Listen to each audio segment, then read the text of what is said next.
Good morning, students. This is English class for class 5. Chapter is 13. The name of this chapter is fair division. बेटा fairness क्या होता है? उचित, और division का मतलब होता है बंटवारा। तो ऐसे जितने भी वर्ड्स आएंगे मैं एक करके लिखाते जाऊंगा और मैं आपको बताते जाऊंगा कि इस पूरे चैप्टर का मतलब क्या है, मीनिंग क्या है। तो एंशिएंट, सबसे पहले हम देखते हैं एंशिएंट। इसका मतलब होता है प्राचीन। उसके बाद है मर्चेंट,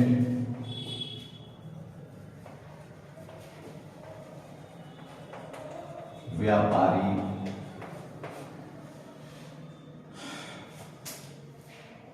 कारवां, काफिला।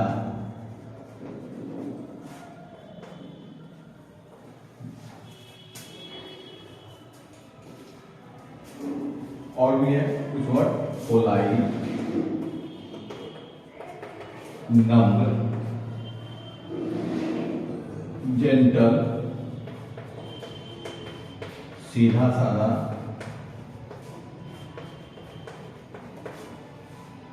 ओबीडिएंट, आगे आता है। आप वर्ड नोट कर लेंगे। तो मैं आपको ये चैप्टर पढ़ा रहा हूं। In ancient time there lived a merchant in Baghdad. पुराने समय में, प्राचीन काल में एक व्यापारी रहता था। देयर लिव्ड अ मर्चेंट, एक व्यापारी रहता था इन बगदाद, बगदाद में। बगदाद एक शहर है, एक देश है इराक, उसकी राजधानी है बगदाद। तो प्राचीन काल में बगदाद में एक व्यापारी रहता था। He was very rich and had a कारवा ऑफ 17 कैमल्स। वो बड़ी धनी मनी था, रिच था, संपन्न था, और उसके पास एक काफिला था, कारवा था। कितने का? ऑफ 17 कैमल्स, 17 ऊंटों का कारवा था। He put his goods on their backs and traveled to other towns. वह अपने सामानों को उनके पीठ पर रखता था। किसके पीठ पर? ऊंटों के पीठ पर रखता था। And traveled to other towns, और दूसरे शहरों को यात्रा करता था, घूमता था व्यापार करने के लिए। The merchant had 3 sons. उस व्यापारी के 3 बेटे थे। Named हुसैन, हसन एंड करीम। उनके क्या नाम थे? हुसैन, हसन और करीम। All the 3 sons were polite, gentle and obedient. उसके जो तीनों बेटे थे वो सब के सब बड़ा नम्र थे, बड़ा ही अच्छे थे, सीधे साधे थे और आज्ञाकारी थे। They helped their father in business management. वो तीनों बेटे अपने पिताजी का बिजनेस में, व्यापार को देख रेख करने में मदद करते थे। Once the merchant fell ill.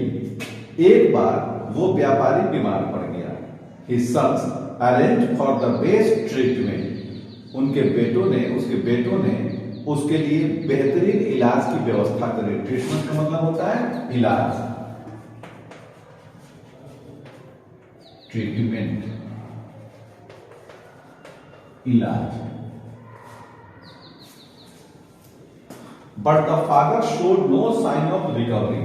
लेकिन पिता को, मतलब वो जो व्यापारी था, उसमें सुधार का कोई दृश्य दिखाई नहीं पड़ा, कोई चिन्ह दिखाई नहीं पड़ा। रिकवरी का मतलब यहां क्या हो गया? सुधार।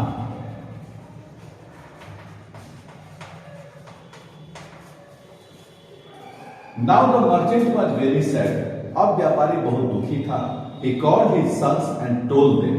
उसने अपने बेटों को बुलाया और कहा, My dear sons, मेरे प्यारे बेटों, I am very happy with your harmony and sincerity to one another. मैं बहुत खुश हूं with your harmony.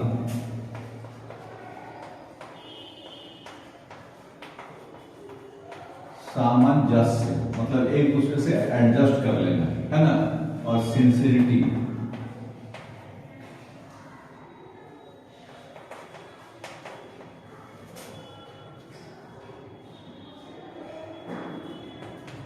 जागरूकता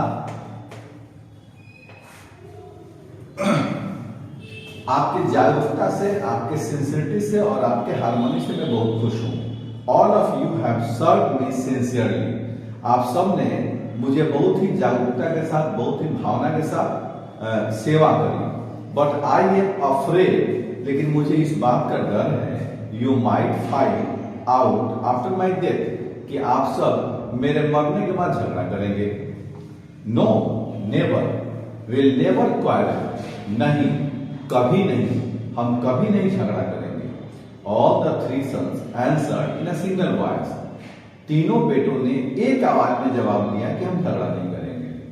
the merchant looked at his sons, व्यापारी ने अपने बेटों को देखा एंड सेड, बोला, माय सन्स, मेरे बेटों, इट इज ह्यूमन नेचर, या आदमी का स्वभाव है, to quarrel for the sake of property, कि वह संपत्ति के लिए झगड़ा करता है। So I have divided all my property amongst you, इसलिए मैंने अपने सारे संपत्ति का बंटवारा तुम लोगों में कर दिया है। Hussain, being the eldest, will inherit half the numbers of camel, Hussain क्योंकि वो बड़ा है इसलिए वो वारिस होगा, inherit.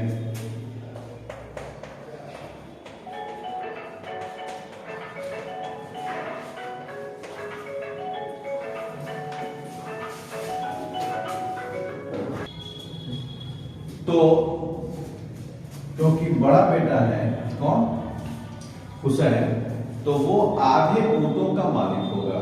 Hasan being the second one, और दूसरा बेटा है हसन, विल गेट 1/3, उसको 1/3 मिलेगा। And Karim being the youngest, और सबसे छोटा कौन है, करीम है, will get 1/9 of the camel, वो 1/9 जो है वो 9वां हिस्सा उसको मिलेगा। आफ्टर माई डेथ, मेरे मृत्यु के बाद, distribute the camels in this manner, इस तरीके से ऊंटों का बंटवारा कर लेते हैं। The sons promised their father to do so, बेटों ने अपने पिता से वादा किया कि वो ऐसा कर लेंगे। आफ्टर सम डे, कुछ दिनों के बाद, the merchant breathed his last, यानी कि उस व्यापारी ने अपनी अंतिम सांस लिया। The three sons were sad, तीनों बेटे बहुत दुखी थे। They completed all the rituals,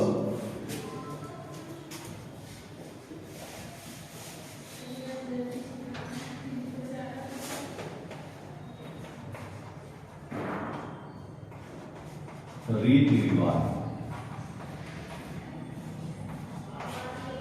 उन्होंने अपने सारे रीति रिवाजों को पूरा किया। And sat down to divide the property, और प्रॉपर्टी के जो संपत्ति थी उसको बंटवारे के लिए बैठ गए। There was no problem in sharing the land and cash, हिसाब रुपया मतलब कैश मतलब जो धन था, मुद्रा था, उसको और जमीन के बंटवारे में कोई झगड़ा नहीं हुआ।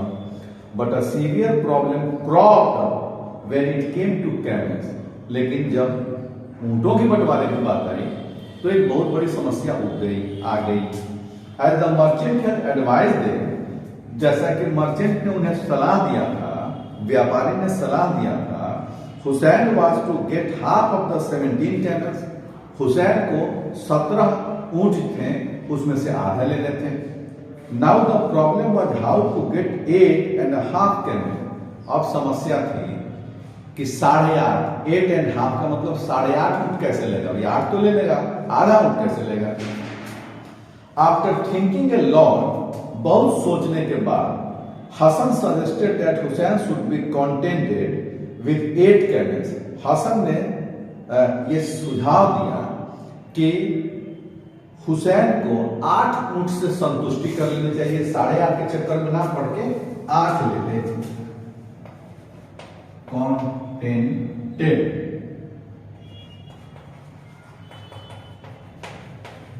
संतुष्टि कर लेनी चाहिए। That would make the further division easy, इससे आगे का बंटवारा आसान हो जाएगा।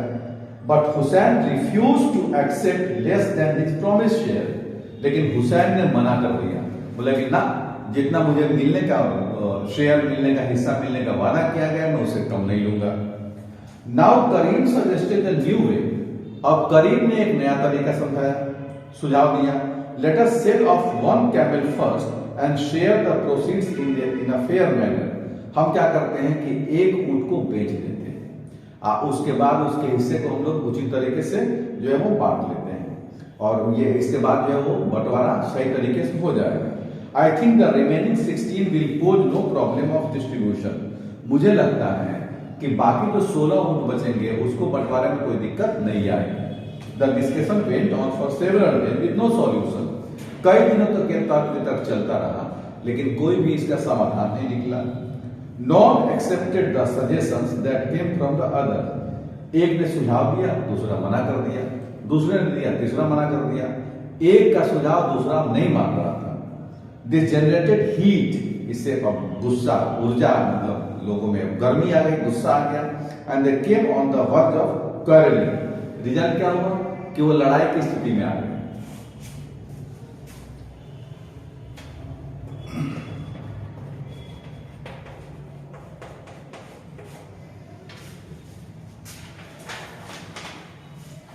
While the three brothers were quarreling, जब तीन भाई लड़ रहे थे, a man passed by, एक साधु उधर से गुजरा। He saw them, उसने उनको देखा, and said, और पूछा, कहा, Are you all out of your senses? क्या तुम सब लोग का दिमाग खराब हो गया है? Don't you know that it is bad to quarrel over a trifle? तुम नहीं जानते हो कि इस तरह से लड़ना ठीक नहीं है। Anger is the root of all evils. हर तरह की मतलब जो खराबियां हैं उसका जड़ क्या है? गुस्सा। Hearing these words of the son, इन सब शब्दों को सुन करके साधु के हुसैन said angrily, हुसैन ने गुस्सा से कहा, Excuse me बाबा, माफ करिए बाबा, we don't really want to quarrel.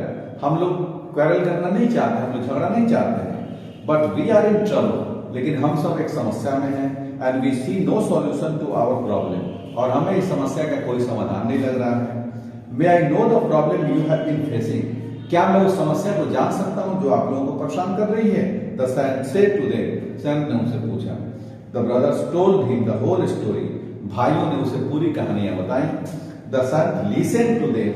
संत ने उनको सुना with great attention, बड़े ध्यान से सुना। Attention means ध्यान होता है। Then he smiled and said, तब वह मुस्कुराया और कहा, Why do you bother so much? तुम लोग इतना परेशान क्यों हो? It is a very simple problem. ये तो बहुत ही साधारण सी समस्या है। The three brothers looked at him with curiosity. तीनों भाई उसको बड़ी उत्सुकता से देखे।